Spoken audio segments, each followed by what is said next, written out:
making disciples, transforming lives. Kita mulai dengan mengerti apa itu trauma ya, sembuh dari luka trauma. Trauma itu sebenarnya bukanlah sebuah event atau sebuah luka, tapi trauma itu sebenarnya respon terhadap sebuah peristiwa yang sangat menyakitkan.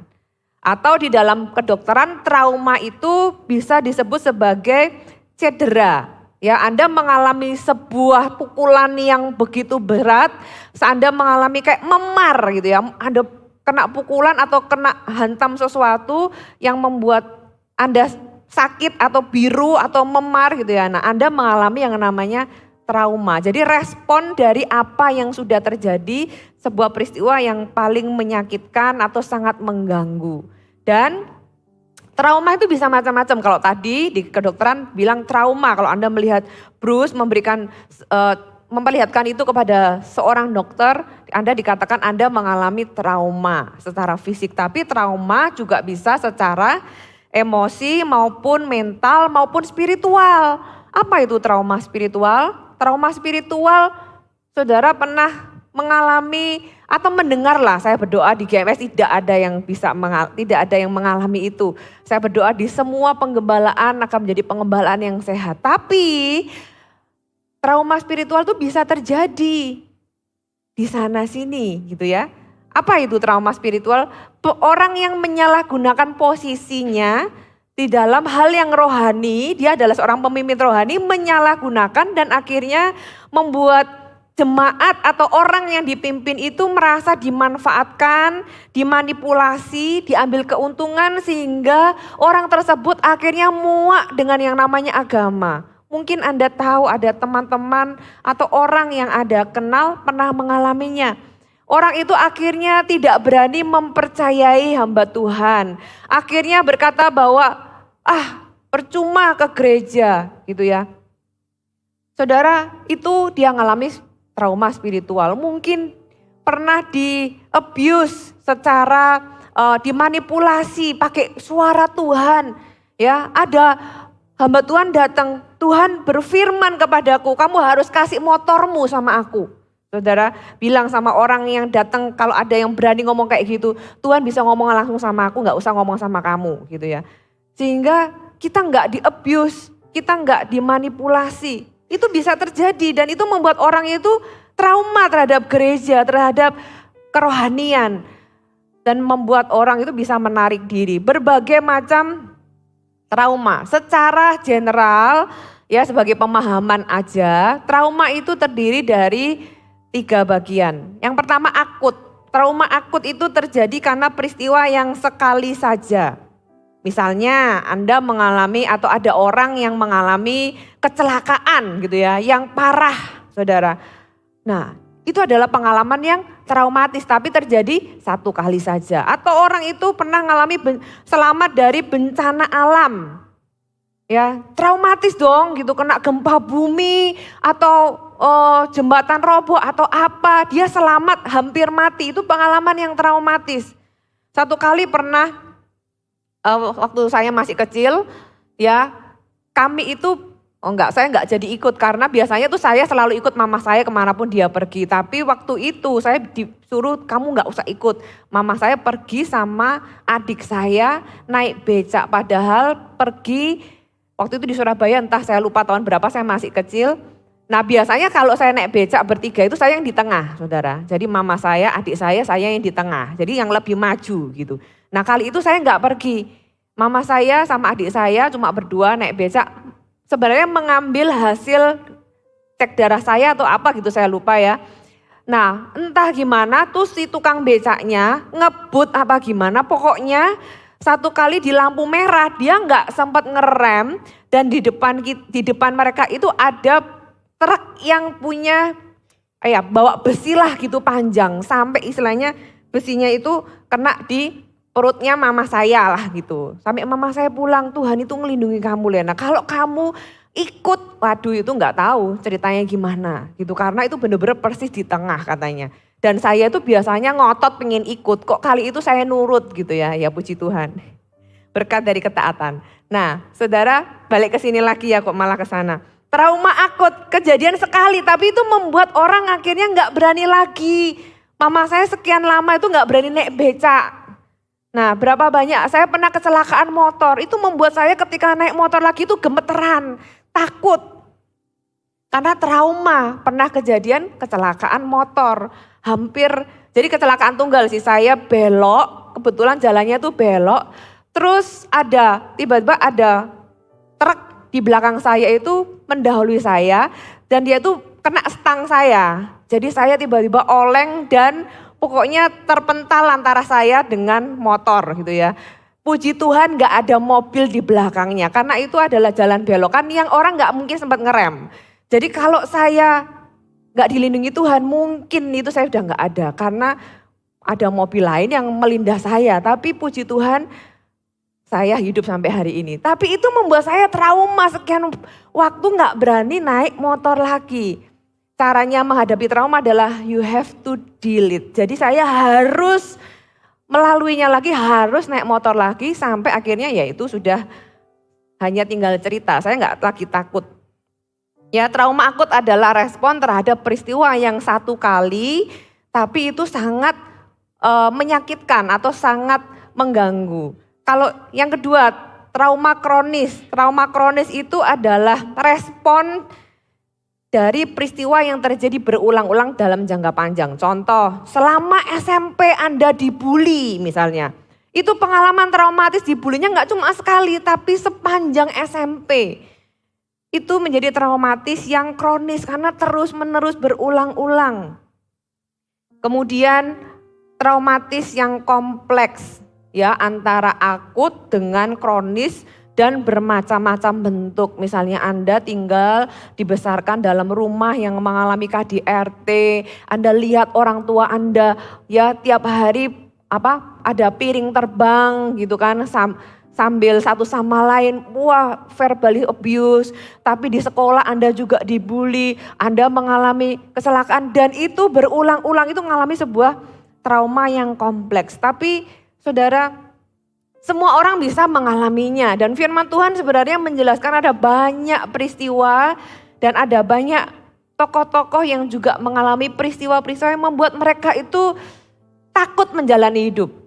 Efeknya apa? Takut menjalani hidup, takut percaya orang lain, takut mengalami lagi. Itu yang muncul bukan ketika kita mengalami trauma seperti saya tadi.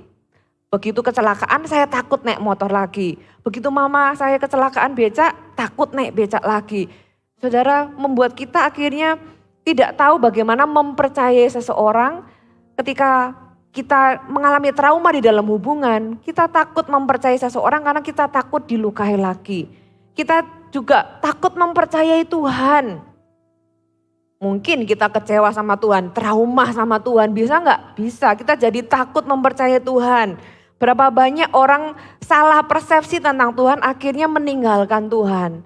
Bukannya menghadapi apa yang harus dihadapi dan mencari kebenaran, tapi memilih untuk menarik diri dan meninggalkan Tuhan. Karena trauma apa yang dia harapkan tidak didapatkan, dia punya perspektif yang salah terhadap Tuhan. Dibesarkan tanpa uang sehingga Anda punya pandangan yang sangat salah dan takut tidak cukup di dalam segala hal. Pengalaman yang traumatis dari sebuah masa di mana orang itu mengalami kemiskinan yang cukup berkepanjangan, saudara.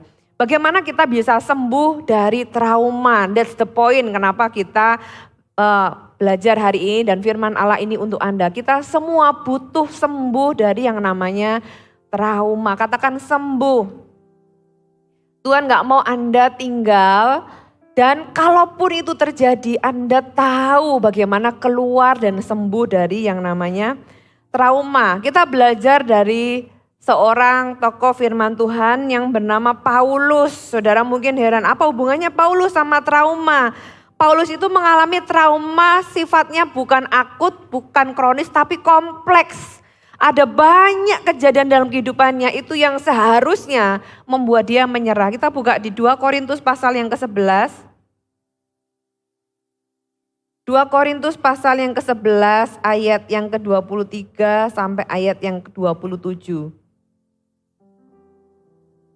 Apakah mereka pelayan Kristus? Aku berkata seperti orang gila, aku lebih lagi. Aku lebih banyak berjeri lelah, lebih sering di dalam penjara, didera di luar batas, kerap kali dalam bahaya maut. 5 kali aku disesah orang Yahudi, setiap kali 40 kurang 1 pukulan. 3 kali aku didera, 1 kali aku dilempari dengan batu, 3 kali mengalami karam kapal, sehari semalam aku terkatung-katung di tengah laut.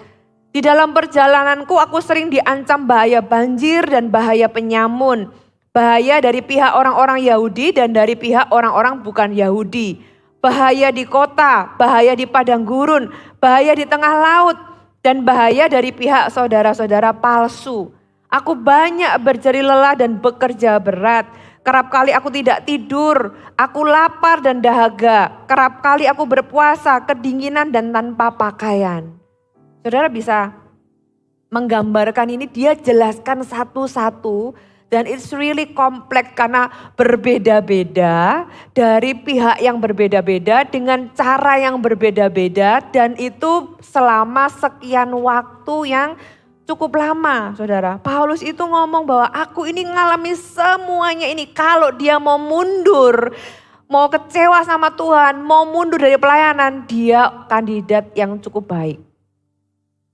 Berapa banyak dari kita karena trauma kita meninggalkan Tuhan, menjauhi komunitas gitu ya. Merasa Tuhan itu enggak menolong dan sebagainya. Kalau di-compare sama Paulus, Paulus itu bisa jelaskan semuanya tapi dia menghadapinya karena dia tahu tujuannya. Walaupun dia mengalami semuanya itu tidak membuat dia mundur. Saudara, apapun yang hari ini saya bagikan dari kehilangan, dari penolakan, dari kesepian, ya dari pengkhianatan, dari trauma, sebenarnya semuanya itu iblis itu mau pakai untuk membuat kita berhenti di satu titik dan tidak maju di dalam rencana Tuhan. Iblis mau memakai semuanya itu untuk menghancurkan hidup kita, untuk menghentikan kita dari melakukan kehendak Allah. Dia mau pakai semua yang terjadi di dalam emosi kita, khususnya luka yang ada di hati kita, untuk membuat kita tidak lagi mempercayai Tuhan. Tidak lagi hidup di dalam kebebasan untuk melayani Tuhan. Supaya kita hidup di dalam luka dan terus menyalahkan diri atau menyalahkan orang lain, mengasihani diri sendiri dan terus terjebak di dalamnya. Itu yang iblis mau, supaya kita nggak bisa lagi dipakai Tuhan, supaya kita nggak bisa lagi melakukan apa yang menjadi kehendak Tuhan. Nah, kadang orang nggak bisa melihat itu dan dia hanya terjebak dengan apa yang aku alami. Saudara, kalau saudara melihat gambaran besarnya dan Anda tahu, Anda tidak akan pernah mau dikalahkan dengan semua hal tadi. Di dalam hidup ini ada tujuan yang lebih besar. Mau kita ngalami apapun, saudara. Kenapa Yesus di dalam dikhianati oleh Yudas, orang yang dia sangat percayai, dia tetap bisa move on, dia tetap bisa maju. Ya, moving forward, dia tetap bisa maju dan kemudian dia menyelesaikan misinya. Karena dia tahu tujuannya. Dia tidak membiarkan apapun menghentikan dia melakukan kehendak Tuhan di dalam kehidupannya. Demikian juga dengan kita. Kalau kita nggak bereskan, saudara, kita akan terhenti di satu titik. Dan kalau kita nggak bereskan, apa yang kita izinkan tinggal di dalam hati kita yang bukan dari Tuhan itu, yang iblis mau memanfaatkan, itu bisa memakan kita dari dalam. Apa yang membunuh kita itu bukan hanya apa yang kita makan, tapi apa yang memakan kita dari dalam. Itu yang bisa membunuh kita. Pertama-tama damai sejahtera kita, kemudian iman kita, kemudian kasih kita, lama-lama tubuh kita, saudara. Oleh sebab itu kita perlu sembuh dari segala hal yang salah yang ada di hati kita. Tuhan gak mau Anda berhenti, Tuhan gak mau Anda menyerah, Tuhan gak mau Anda mundur. Katakan amin. Daud juga sama. Daud itu diurapi oleh Samuel. Bukan berarti setelah dia diurapi, kemudian dia tiba-tiba jadi raja. 13 tahun dia mengalami masa-masa traumatis kalau menurut saya. Dia hampir dibunuh berkali-kali oleh Raja Saul. Dilempar tombak. Gitu ya. Untung gak kena. Saudara berani gak saudara di depan orang yang Walaupun dia pinter, dia lempar pisau di depan Anda, taruh apel di sini, pasti kan menakutkan. Lah, Saul ini bukan orang yang pinter main pisau, dia lempar sengaja untuk membunuh Daud karena rencana Tuhan, karena kebaikan Tuhan, karena rencana Tuhan buat Daud belum selesai. Daud itu bisa lolos, tapi dia dikejar-kejar Saul. Dia harus kelaparan, dia harus pergi ke padang gurun, dia harus pindah ke Filistin, pura-pura gila. Saudara, Daud mengalami semuanya itu sekian tahun, selama 13 tahun. Padahal janji Tuhan, dia itu diurapi jadi raja. Tuhan berjanji kamu akan jadi raja, tapi untuk mencapai ke sana dia melewati banyak peristiwa traumatis. Paulus juga seperti yang kita sudah baca, dia mengalaminya. Jadi bagaimana kita bisa memproses, kita bisa menang, kita bisa sembuh dari trauma yang kita alami atau yang kita sedang alami, saudara. Yang pertama, saudara, kita itu sembuh di dalam komunitas. Saudara, seringkali kita pikir kita dengan Tuhan, ya waktu berlalu, waktu akan menyembuhkan. Enggak, waktu tidak menyembuhkan. Kalau demikian kita ngantri ke dokter, tunggu aja di luar nanti sembuh sendiri. Kan enggak gitu saudara ya. Kita ke dokter ya harus minum obat. Kalau kita sakit, kalau waktu itu menyembuhkan, Anda enggak perlu ketemu dokter. Anda tinggal tunggu lama-lama sembuh sendiri. Yang terjadi kalau itu melukai kita perlu yang namanya disembuhkan. Kita perlu memproses, kita perlu mungkin membersihkan luka kita, memproses luka kita, memproses rasa sakit dari trauma kita. Saudara, dengan cara apa?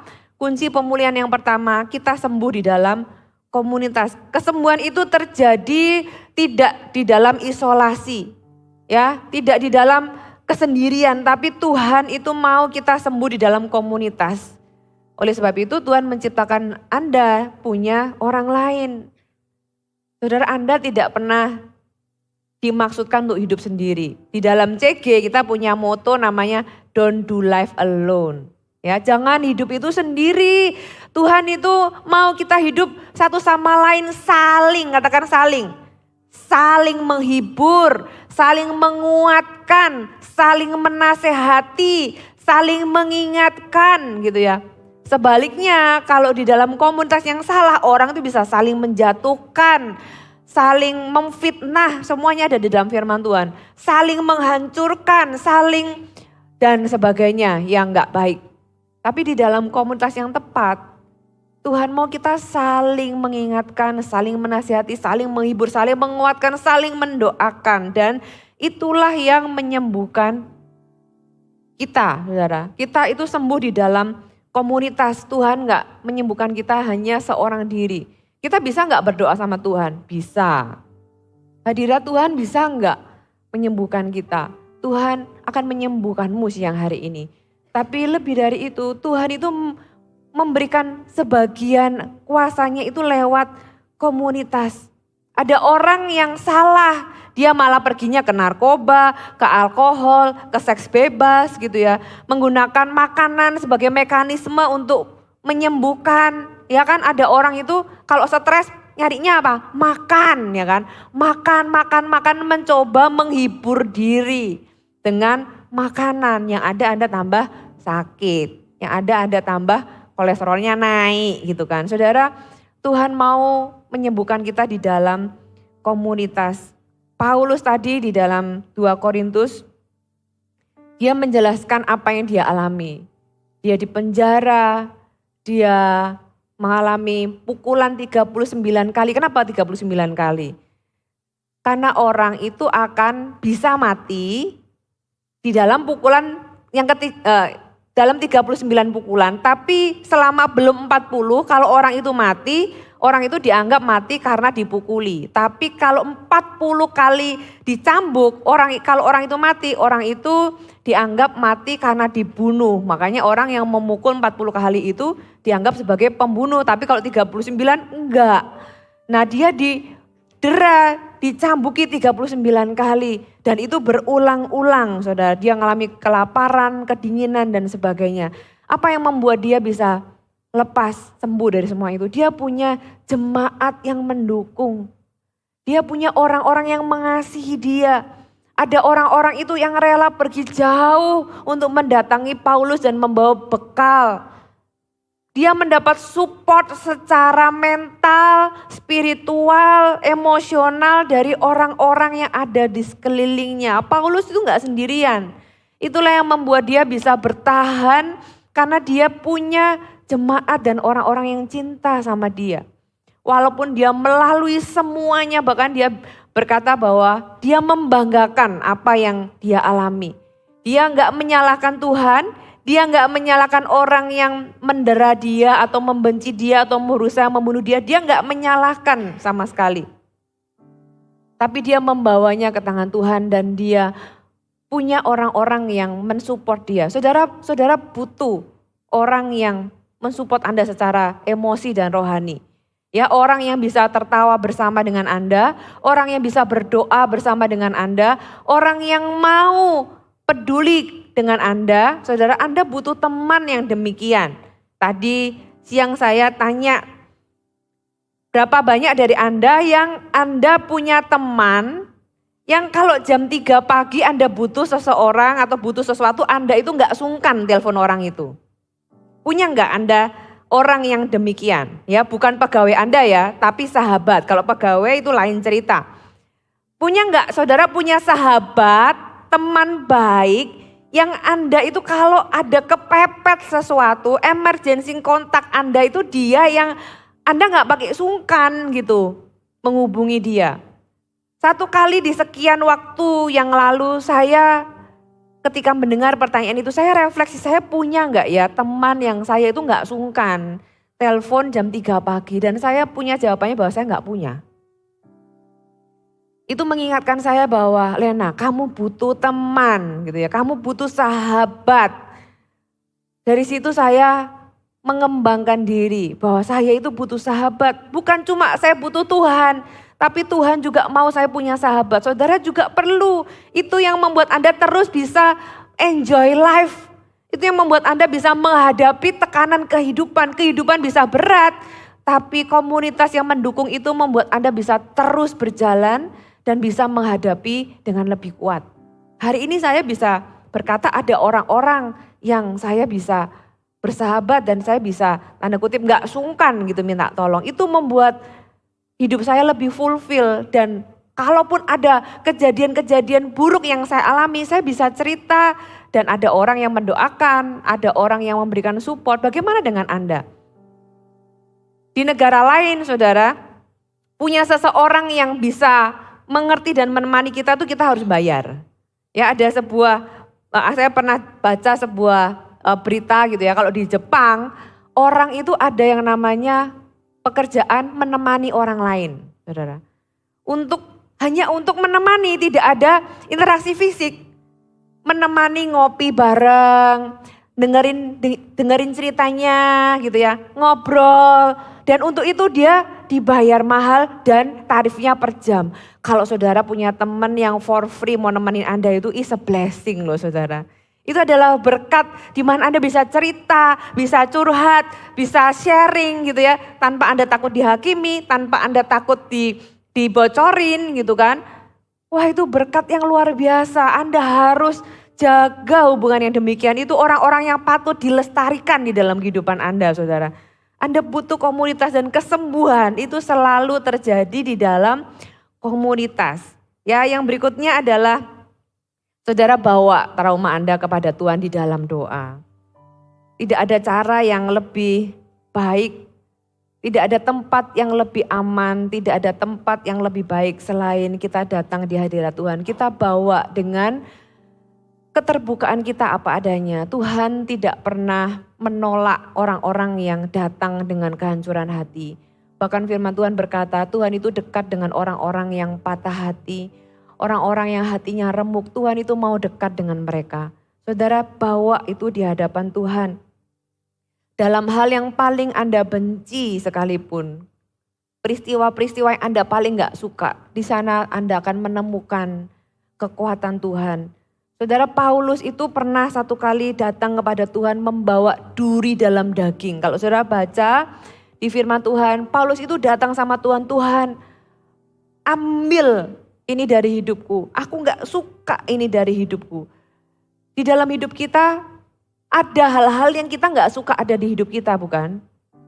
Saya gak tahu apakah itu peristiwa atau sesuatu yang terus-menerus terjadi, apakah itu sebuah penyakit, apakah itu sesuatu yang mengganggu Anda dan itu traumatis. Satu kali Paulus itu datang kepada Tuhan, Tuhan ambil duri dalam daging. Saudara pernah gak makan ikan, durinya nyantol di sini nih. Wah itu gak enak saudara, bayangkan kalau itu kecantol terus. Makan gak enak gitu kan, tidur gak enak, ngobrol gak enak, semua gak enak. Nah duri dalam daging itu gak nyaman, sesuatu yang gak enak.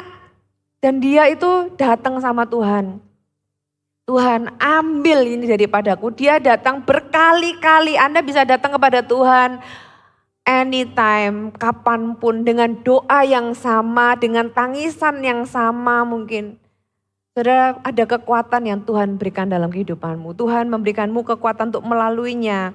Dan Tuhan itu menderita bersama dengan kita. Tuhan peduli dengan penderitaan kita. Tuhan berduka bersama-sama dengan kita. Tuhan itu bukan Tuhan yang terlalu jauh di sana. Firman Tuhan berkata bahwa Dia adalah pemelihara jiwa kita. Kita buka sama-sama di ayatnya ada di 1 Petrus pasal yang kedua, saya bacakan aja. Ayat yang ke-25. Sebab dahulu kamu sesat seperti domba, tetapi sekarang kamu telah kembali kepada gembala dan pemelihara jiwamu. Tuhan itu peduli dengan jiwa kita, bukan cuma roh kita. Tuhan gak cuma menebus kita untuk kita mati masuk surga. Tapi Tuhan itu memelihara jiwa kita, betapa personalnya Tuhan kita. Jiwa kita itu hati kita, perasaan kita, pikiran kita, kehendak kita itu jiwa kita. Dan Tuhan dikatakan sebagai pemelihara jiwa kita. Kita ada di tangan yang tepat kalau kita menyerahkan hati kita, menyerahkan perasaan kita, menyerahkan semua luka kita ke tangan Tuhan. Dialah pemelihara jiwa kita. Tuhan mau jiwa kita baik-baik saja. Firman Tuhan juga berkata, aku berdoa supaya kamu baik-baik saja. Sama seperti jiwamu baik-baik saja. Apa yang di dalam itu termanifestasi keluar. Tubuh kita, hubungan-hubungan kita itu memancarkan sesuatu yang ada di dalam. Dan Tuhan itu peduli dengan apa yang di dalam kita. Ya, poin yang ketiga, suatu hari Tuhan akan menghakimi setiap orang dengan adil. Saudara perlu tahu ini, bahwa apa yang melukai Anda, Tuhan itu pasti akan memprosesnya, pasti akan mengadilinya sewaktu-waktu. Demikian juga sebaliknya, kalau kita yang berbuat jahat kepada orang lain, bereskan segera. Karena ada waktunya, saudara, keadilan itu pasti terjadi. Allah kita bukan cuma Allah yang penuh dengan kasih. Allah kita adalah Allah yang adil.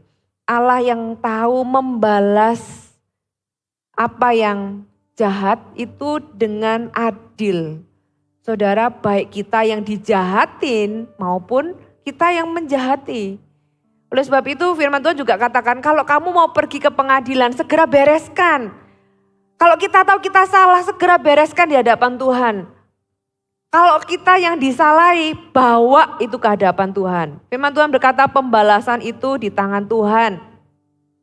Ya, Tuhan itu tahu segala sesuatu dan pada waktunya Tuhan akan mengadili dengan adil. Itulah Tuhan yang kita sembah. Itu harusnya membuat kita juga takut akan Tuhan, takut melakukan hal yang tidak menyenangkan, gitu ya, yang tidak berkenan di mata Tuhan.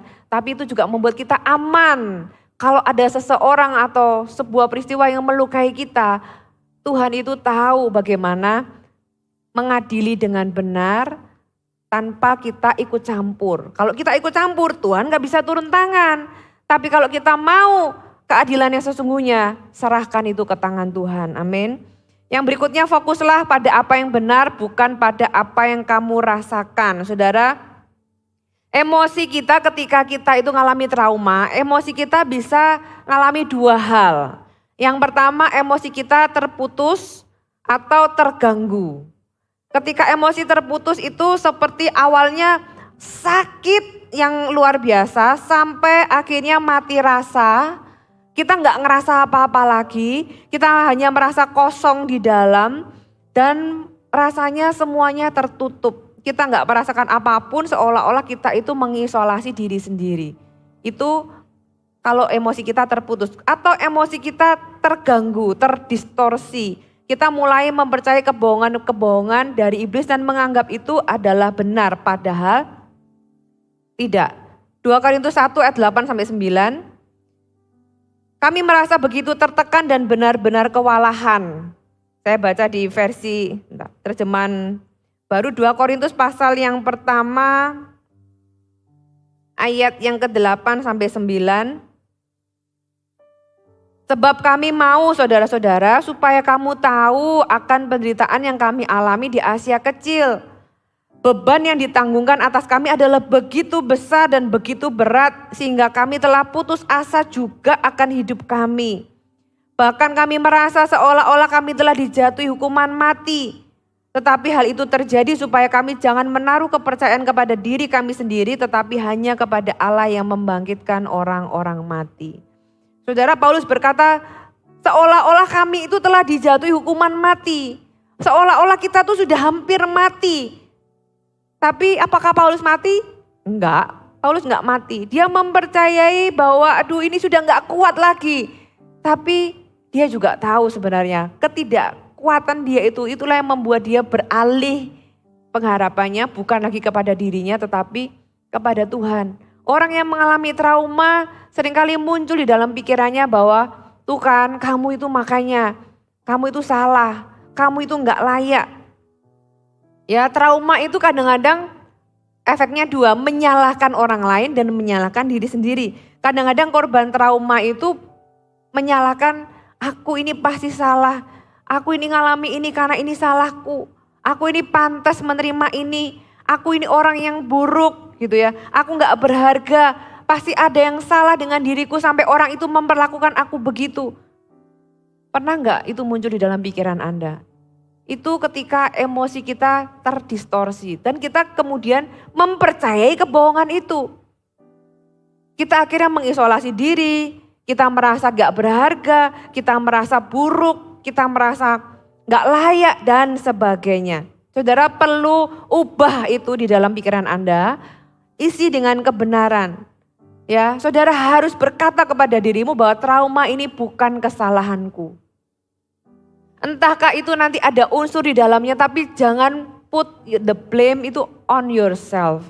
Trauma itu bukan salahku. Bilang kepada diri Anda bahwa trauma ini bukan identitasku. Dan trauma ini bukan masa depanku. Itu hanyalah respon dari sebuah peristiwa dan aku bisa sembuh. Jangan definisikan hidupmu dari trauma atau peristiwa buruk yang terjadi di hidupmu. Karena itu bukan identitasmu. Saudara, itu bukanlah siapa dirimu. Siapa diri Anda adalah tujuan Tuhan, rencana Tuhan. Keberhargaan dirimu adalah dari Tuhan yang sudah mati dan bangkit bagi Anda. Anda berharga, Anda dicintai, Anda diterima. Dan semua yang buruk itu Tuhan bisa ubah jadi sesuatu yang indah. Yang terakhir, jangan sia-siakan energi untuk balas dendam. Belajarlah memaafkan. Saudara, kenapa kita harus belajar? Karena memaafkan itu sebuah keahlian yang tidak natural kita miliki. Seseorang tidak mungkin bisa tiba-tiba berenang tanpa dia belajar berenang. Kenapa? Karena kita bukan ikan. Saudara, gak ada orang yang tiba-tiba bisa nyetir mobil tanpa belajar. Kita perlu belajar. Memaafkan itu gak natural. Kita gak tiba-tiba pintar memaafkan orang. Yang ada kita pintar membalas. Anak kecil gak perlu diajari, kalau dipukul dia mukul balik. Itu secara natural. Oleh sebab itu memaafkan itu perlu kita belajar, saudara. Dan setiap jenis trauma itu menghabiskan energi kita. Kita butuh energi untuk pulih, untuk bangkit, untuk membangun lagi kepercayaan dan sebagainya. Nah, jangan pakai energi Anda untuk membalas dendam, membalas kesalahan dengan kesalahan gitu ya. Pakai energi Anda itu untuk bangkit. Serahkan itu ke tangan Tuhan, Ya, kalau kita tanya bagaimana dengan keadilan, ini enggak adil. Tuhanlah yang tahu apa itu arti keadilan. Bagian kita lepaskan pengampunan, lepaskan itu ke tangan Tuhan. Kita akui luka kita di hadapan Tuhan. Dan pakai energi Anda untuk memaafkan dan bangkit kembali. Saya percaya Tuhan pasti membuat Anda sembuh dan Anda bangkit kembali. Anda bisa melihat pengharapan yang lebih besar. Anda bisa masuk ke masa depan yang lebih baik bersama dengan Tuhan. Sehingga apa yang menjadi rencana iblis dalam kehidupanmu tidak tercapai. Iblis berusaha menghentikanmu, tapi engkau tidak terhentikan. Engkau terus maju dan maju dan maju bersama dengan Tuhan. Amin.